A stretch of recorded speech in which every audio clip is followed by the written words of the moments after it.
Raj TV viewers எல்லாருக்கும் வணக்கம் and welcome to our show சரித்திர நாயகன் சிவாஜி கணேசன். இந்த நிகழ்ச்சியில் சிவாஜி அவர்களுடைய ஃபிலிம் கெரியரில் நடந்த பல இன்ட்ரெஸ்டிங்கான விஷயங்களை நம்ம பார்த்துக்கிட்டு இருக்கோம். அந்த வரிசையில் இன்னைக்கு எபிசோட்லையும் பல சுவாரஸ்யமான அப்டேட்ஸ் உங்களுக்காக காத்துக்கிட்டு இருக்கு. வாங்க நிகழ்ச்சிக்குள்ளே போகலாம்.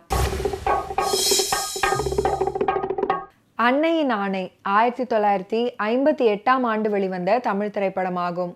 AMM இஸ்மாயில் அவர்களின் பாரகன் பிக்சர்ஸ் நிறுவனம் இந்த படத்தை ப்ரொடியூஸ் பண்ணாங்க.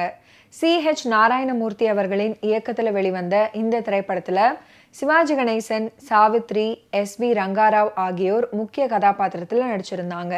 மேலும் இவர்களுடன் MN Nambiar, VR Rajagopal, MR Santhanam, OAK தேவர், KV Srinivasan, MN Rajam, M Pandari Bai, TP Muthulakshmi போன்ற பல முன்னணி நடிகர்களும் நடிச்சிருந்தாங்க.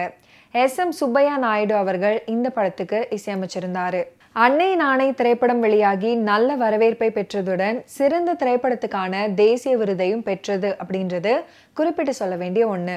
முரசொலி மாறன் வசனத்துல தேசிய விருது பெற்ற சிவாஜி அவர்களுடைய திரைப்படம். திராவிட இயக்கம் சார்ந்தவர்களின் படங்கள் என்றாலே சிவாஜி அவர்களை ஏதாவது ஒரு சரித்திர புருஷனாக நடிக்க வச்சுடுவாங்க.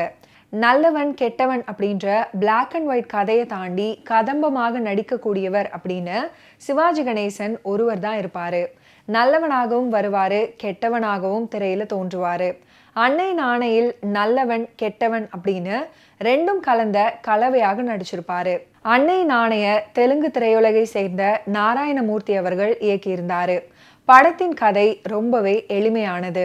சிவாஜி அவர்களுக்கு தனது தந்தை சிறைக்கு சென்றதுக்கும் மரணம் அடைந்ததற்கும் யார் காரணம் அப்படின்றது தாயின் மரண படுக்கையில் தெரிய வருகிறது.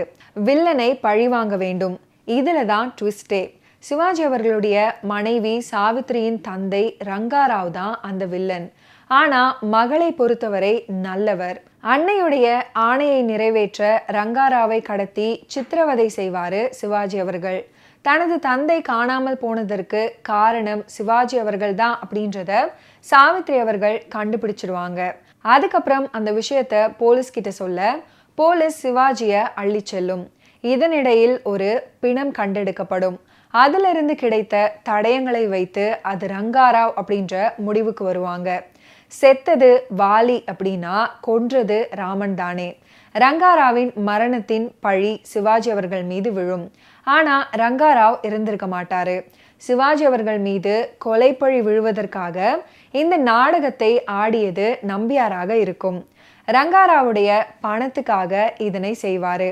கடைசியில உண்மையான வில்லன் பிடிபட்டு ஹீரோ விடுதலை செய்யப்படுவாரு.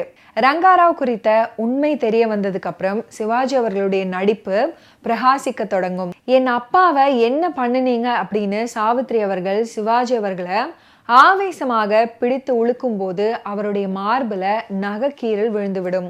அமைதியாக சென்று அதனை டவலால் துடைக்கும் சிவாஜி அவர்கள் அதே டவலால சாவித்ரிய அடி வெளுக்கிற சீன் மிரட்டலாக அமைஞ்சிருக்கும்.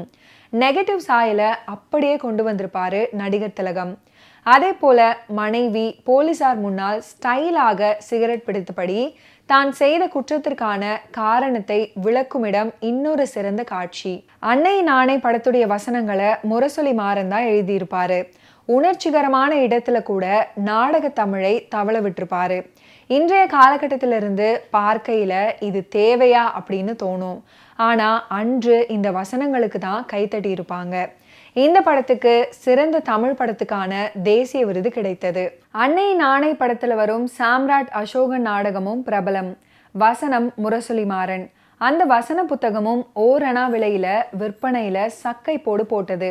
சிவாஜி அவர்களுடைய மிடுக்கான நடிப்பை வெளிக்காட்ட வேண்டும் அப்படின்றதுக்காக அந்த காலத்துல சமூக திரைப்படங்களும் ஒரு வரலாற்று நாடகத்தை புகுத்தி அதுல சிவாஜி அவர்களை நடிக்க வைப்பார்கள். அதுலேயும் திராவிட இயக்கம் சார்ந்தவர்களின் படங்கள் அப்படின்னாலே சிவாஜி அவர்களை ஏதாவது ஒரு சரித்திர புருஷனாக நடிக்க வச்சிருவாங்க. இந்த படத்துல அசோக சக்கரவர்த்தி போர்க்களத்துல விழுந்து கிடக்கும் பிணங்களை பார்த்து மனம் வருந்தும் போது புத்த பிட்சு வந்து அகிம்சையை போதிக்கும்.